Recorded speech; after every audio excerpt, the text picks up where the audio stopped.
yuko mwamba mmoja anaitwa Yesu. Anaitwa Yesu. Wenye hela wanakufa, masikini wanakufa, matajiri wanakufa, watu wanakufa, wenye kiburi wanakufa, wenye nyekevu wanakufa, maarufu wanakufa, na wasiojulikana wanakufa, kwa sababu ya mwanaume mmoja aliyeweka mipaka.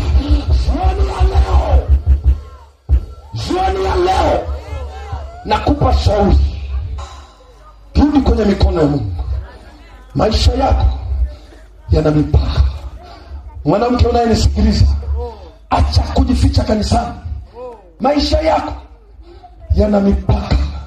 Acha kujificha kwenye kwaya, acha kujificha kwa wamama, acha kujificha kwenye mambo ya mtaani na serikali, acha kujificha kwenye unyenyekevu wa usoni.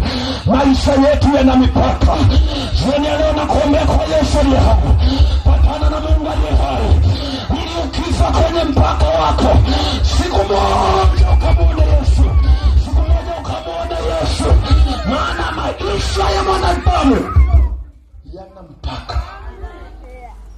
Chungaji, maisha ya mwanadamu yameamuliwa. Wachungaji na sisi tuhubiri sana, lakini lazima tujue maisha yetu yameamuliwa. Lusekelo unayemsikia, Abiudi unayemsikia, kuna siku utasikia amelala.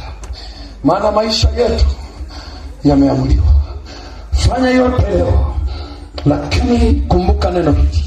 Maisha yako yana mpaka. Kwenye huo mpaka aliyenacho anakufa, asiyenacho anakufa.